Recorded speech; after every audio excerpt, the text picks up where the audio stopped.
Cinquième leçon pour réussir en entreprise. Bienvenue, mesdames, mesdemoiselles, messieurs. Pour ce cinquième numéro de École de la réussite, nous irons apprendre de la vie d'entrepreneur de monsieur Théophane Ayi. Ce nom ne vous dira peut-être rien. Pour ceux qui le connaissent, c'est un grand homme. Eh bien, si moi je dis Gaza Formation, c'est sûr que tout le monde va dire « Ah, et oui, c'est lui, le promoteur de Gaza Formation, la toute première université privée du Bénin. » Personne n'avait cru en lui, mais lui, il avait sa foi. Aujourd'hui, cette université est la première, la meilleure, la plus grande université privée du Bénin. Nous irons à sa rencontre pour découvrir son secret. Il est notre professeur de cette émission. Mesdames, mesdemoiselles, messieurs, nous irons à la découverte de monsieur Théophane Ayi. Théophane Ayi, président directeur général du groupe AISA, président de l'Université africaine de technologie et de management Gaza Formation. J'ai fondé et je dirige cette institution depuis 1992 et j'ai été l'une des toutes premières écoles à être fondée sur le plan supérieur privé au Bénin. Donc nous sommes dans notre 27e, à peu près 28e année. Et cette expérience nous permet de faire beaucoup de choses. Je suis un bon béninois, alors s'il faut le dire, franco-béninois, parce que après mes études du baccalauréat au lycée technique ici, j'ai été d'abord à Dakar où j'ai été deuxième de ma promotion à l'UIT de Dakar. Et puis je suis sorti aussi deuxième de ma promotion à l'Université de technologie de Compiègne. Puis j'ai fait ma thèse à Orsay et je suis sorti docteur de l'Université de Paris-Sud. Et j'étais maître assistant, aspirant maître de conférence à Orsay avant de rentrer à Cotonou en 1986, où j'ai beaucoup fait pour l'UAC au niveau de l'EPAC, qui était alors le Collège Polytechnique Universitaire CPU. Donc voilà à peu près pour moi-même mon parcours. Mais c'est un parcours de technologue parce que des universités, des UIT à l'Université de technologie de Compiègne, j'ai fait essentiellement les techniques de pointe, donc en partant des vieilles technologies, électrotechnique, électronique, informatique appliquée à la robotique.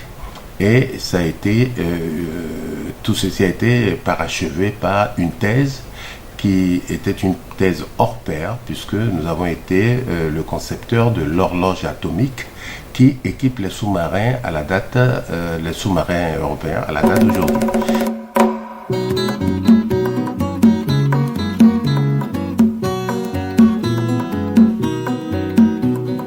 Gloire à toi, peuple africain, tes destins sont bénis.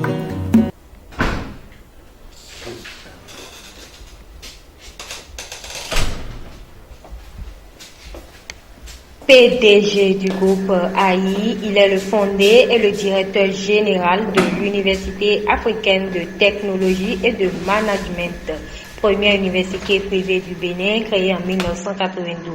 Depuis 2003, on y trouve 4 grandes facultés, à savoir l'agronomie, les sciences juridiques, les sciences technologies et les sciences de gestion. Donc nous couvrons, à part les langues, toutes les formations possibles et imaginables que l'université peut offrir. Voilà à peu près ce que nous avons fait. Et au début, donc, nous avons commencé par faire nos premières armes sur le BTS ivoirien. Et nous avons été de ceux qui ont créé aussi le BTS au Bénin. Et personnellement, avec mon engagement sur le plan professionnel, j'ai été l'initiateur des bacs F1, F2, F3, F4 au Bénin.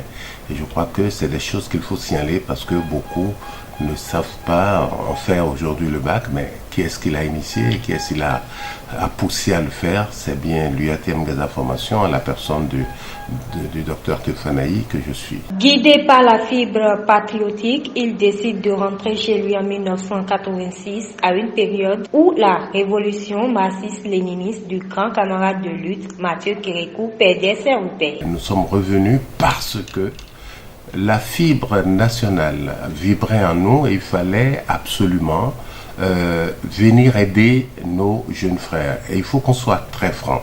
C'est parce que en rentrant chez nous, chez moi au Bénin, j'ai voulu aider mes jeunes frères.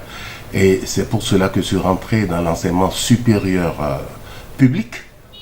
Mais il faut avouer que je n'étais pas du tout d'accord parce que mes points de vue n'étaient pas partagés et je n'avais pas la liberté de faire ce que je veux. Et c'est cela qui m'a conduit à ouvrir, à créer mon site de formation, Gaza Formation, la première école privée du Bénin, en son temps. Donc, j'ai envie de transmettre et apprendre, faire apprendre beaucoup à mes étudiants, à mes enfants, à mes frères. Et c'est pour cela que je suis rentré, mais dès lors que ça ne se passait pas comme je voulais, il fallait coûte que ma mission soit remplie. Et c'est pour cela que j'ai créé une école privée dans laquelle je me vertue à faire du bon travail depuis 1992. En cela, je crois qu'il est incontestable que sur le marché de l'emploi à la date d'aujourd'hui, tout le monde va être d'accord avec nous que dans certains domaines de pointe, on ne trouvera pas mieux qu'à Gaza. Et je pense que c'est ça qui est le sens de la réussite que nous donnons à nous-mêmes. Nous avons actuellement 5 universités agréées. L'Université africaine de technologie et de management Gaza Formation. Agrément renouvelé. Amélioration du score des autorisations d'enseigner. Performance académique particulièrement remarquable. Et voici l'UATM Gaza Formation. Installée, cette université n'est pas première par hasard. Donc nous allons associer étroitement la formation théorique à la formation professionnelle dans nos unités de production. Et ce ne sont pas des unités de production de démonstration. Je vous ai donné l'exemple tout à l'heure en parlant donc de notre ferme d'élevage à Roson sur 6 hectares, ce qui nous place en première position donc du point de vue livraison de poissons au Nigeria dans le temps. Ça voudrait dire simplement que nous rentrons dans des tonnages allant jusqu'à 100-150 tonnes par mois de production. Donc ce n'est pas la blague. Et pour nos étudiants en agronomie, ils ont de matière à travailler dans ce domaine-là, sans oublier l'élevage des porcs, des lapins que nous produisons par insémination artificielle jusqu'à 1000 lapins par mois, et ainsi de suite. Les poulets n'en parlons pas, les pondeuses n'en parlons pas. Et puis aussi, la ferme agricole dont on a parlé de 250 hectares, qui produit donc des produits vivriers entrant dans la fabrication des provandes, que nous utilisons après pour l'élevage avant de vendre la partie protéine de nos élevages. Je crois que tout ceci rentre dans une philosophie de conception qui nous place, si vous voulez, dans une sphère d'empire. Et n'ayons pas peur de le dire.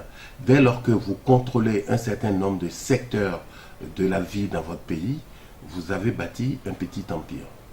Si bien que l'empire s'étend au niveau de la formation professionnelle et technique, puis au niveau de la production industrielle et artisanale, qui renforce le savoir-faire de la partie universitaire. Et les fruits portent au quotidien la promesse des fleurs. Voici l'une des preuves. Ici, c'est un projet étudiant qui permet de gérer le pompage automatique de l'eau via un module GSM. Donc c'est les étudiants même qui ont réalisé ce système d'essai-là. J'envoie un message on et le moteur démarre.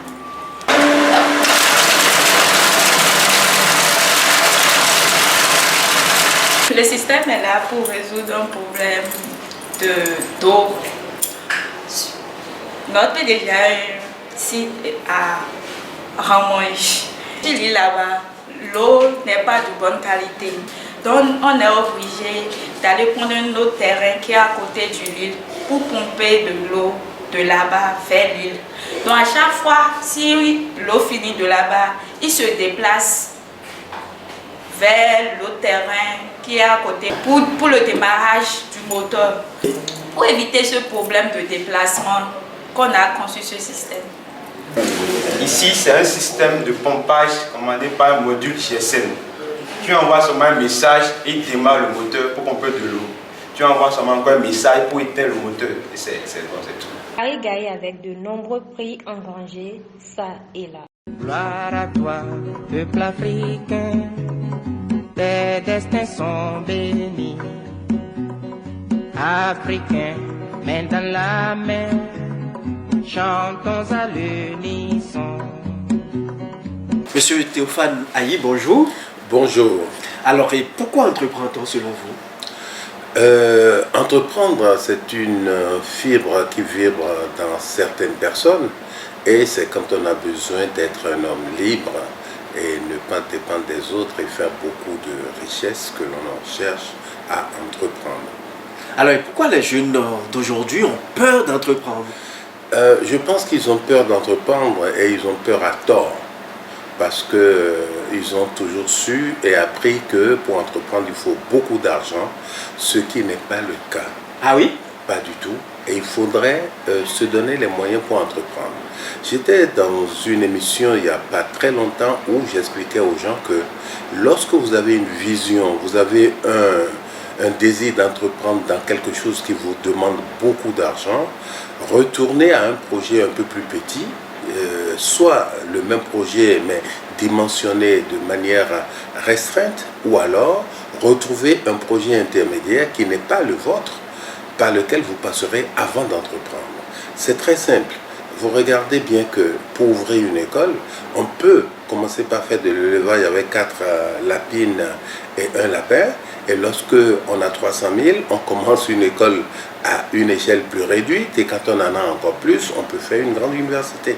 Le problème est là. Il faut chercher les moyens pour faire aboutir son projet. Et dans cette recherche de moyens, il faudrait forcément prendre des projets plus petits et les dimensionner. Si je comprends bien, quand on a un rêve d'entreprendre, il faut entreprendre à petite échelle. Il ne faut pas rêver milliards. Oui, c'est rêver milliards qui motive. Mais seulement pour atteindre le milliard, il faut passer par des millions et puis des centaines de francs. Écoutez, si vous voulez devenir comme Fludor aujourd'hui, c'est très simple. Commencez par vendre des bidons d'huile. Ah oui? D'accord? Après, vous allez vendre des citernes de camions. Après les citernes de camions, vous allez vendre des conteneurs. Et des conteneurs, vous allez créer une usine. C'est aussi simple que ça. Avoir 40 000 pour entreprendre deux bidons d'huile à vendre en détail au bord de chez soi, c'est pas compliqué. Mais vous savez où vous voulez atteindre, là où vous voulez aller. Et à partir de là, vous augmenterez progressivement. Il faut décomposer son projet. Alors, monsieur Ayi, vous avez créé Gaza Formation. Qu'est-ce qui vous y a conduit? D'abord, je suis un homme libre et j'aime vraiment être libre et j'aime rendre surtout service à mon pays. Ce qui fait que, à côté des avantages que je devais avoir en Europe, j'ai tourné le dos à tout ceci pour revenir chez moi et dire c'est chez moi que je ferai du beurre. Et c'est vrai. Quand vous revenez de la France, vous venez par là, vous avez un premier job et à partir de ce travail-là, vous pouvez chercher à mieux faire et à devenir vous-même. J'ai été enseignant et ma formation initiale m'a permis de prévoir ce que je dois faire au Bénin et je me suis formé dans ce sens-là et en tant qu'enseignant à l'EPAC à Bomey-Calavi, j'ai essayé de faire ce que je pouvais faire pour aider mes jeunes frères. Et quand j'ai constaté que ça n'allait pas, il faut dire la vérité, c'est parce qu'à l'université ça n'allait pas à ce moment-là que je me suis tourné vers le privé pour créer la première école privée au Bénin. Et c'est parce que j'ai dit non à l'université publique, parce que je n'arrivais pas à faire ce que je voulais, que je suis venu créer l'université privée. Voilà un peu. Quand vous avez des objectifs, il faut les atteindre et bien les atteindre, se donner les moyens. Si vous devez échouer en faisant ça, stoppez en même temps, arrêtez et faites autre chose. Alors aujourd'hui, Gaza Formation est l'une des universités les meilleures de la place. Vous ralliez formation à l'auto-emploi. Pourquoi ce choix? Oui, formation à l'auto-emploi parce que de tout le temps, d'abord, notre domaine de spécialisation, à l'origine, c'est le domaine de la technologie et du génie électrique dans lequel nous sommes imbattables, il faut le dire. Bien. En dehors de ça, nous avons la biotechnologie et tous les autres départements techniques qui peuvent venir avec, qui ne sont que des départements d'auto-emploi à la limite. C'est-à-dire que vous êtes aujourd'hui sorti avec une licence ou un DUT ou un BTS ou une licence, vous pouvez déjà vous pouvez entreprendre au niveau du bâtiment, au niveau des industries, des petites réalisations qui vous apportent de l'argent. C'est du savoir-faire professionnel qu'on vous donne et à partir de là, vous êtes prêt pour l'auto-emploi forcément. C'est beaucoup plus simple de venir par là. Et à partir du moment où vous devenez un spécialiste dans ces domaines-là, vous ne pouvez faire que ça. Mais on n'a pas que le génie électrique. Nous avons d'autres filières comme l'agronomie, dans laquelle nous avons beaucoup évolué et nous devons être parmi les meilleurs au Bénin à la date d'aujourd'hui, puisqu'en son temps, avant que les fêtières ne soient dissoutes, j'étais le vice-président de l'UNIPAB, entendez par là l'Union des pisciculteurs et aquaculteurs du Bénin. Donc on n'est pas vice-président pour rien dans une grande association comme celle-là. Donc si je n'avais pas atteint un certain niveau, on n'y serait pas. Alors l'aquaculture, l'élevage des lapins, l'élevage des poulets, associés à près de 250 hectares de terrain cultivable pour l'université, il n'y a pas meilleure université d'agronomie au Bénin et encore moins en Afrique. Merci professeur pour le cours. Merci beaucoup. Merci, je vous remercie. Au plaisir. Bye. Un détour par Gogo Tinkman. La villégiature qui vous réconforte et actualise votre potentiel vital. Un tour dans ce village au nom mythique pour un ensemble de contacts avec la campagne et la nature. Le régal des mangroves. Une balade à bord d'une barque sécurisée à travers les mangroves du chénal Haro du lac Aémé. La découverte de l'histoire de Gogo Tinkman, une véritable séance de contes sur le quotidien des ancêtres. La séance Coco Vert, elle vous étanche une soif naturelle par une boisson tout aussi naturelle. Mais délicieux, mais de Gogo Tinkman. L'art culinaire ici est reconnu également, vous aurez le temps de le constater. En dehors du dacouin qu'on peut déguster à Gogo Tinkman, vous avez à tout fait du mélange de pâtes de farine de maïs, accompagné et mélangé avec des crabes et des crevettes ensemble. Vous avez les différentes pâtes qui peuvent accompagner, le hablo qui peut accompagner. Et donc voilà plusieurs mets typiquement locaux qui permettent à la population de se nourrir à bas coût, mais avec une qualité haït. C'est la saveur écolo au goût unique, pur bonheur. Votre souvenir de Gogo Tinkman, votre citoyenneté décernée par le chef du village. Contact 97 63 03 21 95 79 14 51. WhatsApp 97 63 03 21. Email medid75@yahoo.fr. À Gogo Tinkman, l'accueil est profond et sincère, à peu de frais. Miaoué Zolo. Nous continuons notre leçon du jour pour mieux gagner en entreprise. Quelles sont les erreurs à éviter pour réussir? Pour répondre à cette préoccupation, nous allons suivre la rubrique « Les minutes du coach ».